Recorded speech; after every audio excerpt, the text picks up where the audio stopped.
lumapit sa akin.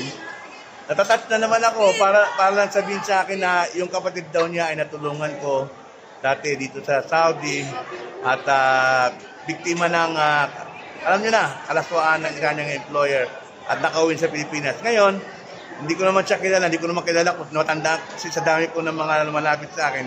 Hindi ko na kilala kung sino-sino po yung lumalapit sa akin para magpasalamat. At isa po to si ate ngayon. Ngayon, birthday niya. Shout out. Ilan taon ka na ate? 26. Anong trabaho mo dito? Cleaners po. Saan company?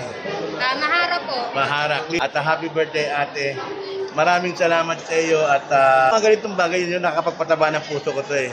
So, alam mo ako ha? So, syempre naman po. Sige. Bati ka sa mga mga kano mo. Hello po. Ano pangalan mo? Mary Rose po. Taga saan ka? Bulacan. Taga Bulacan, Kenya. Shout out po sa kapatid ni Mary Rose. Ate, hindi na kita matandang pero nagpapasalamat ako kahit pa paano naaalala niyo ako. Yung mga ganong bagay nagbibigay sa akin ng kalakasan yun sa aking mga ginagawa para sa mga kababayan ko. Maraming salamat, ate.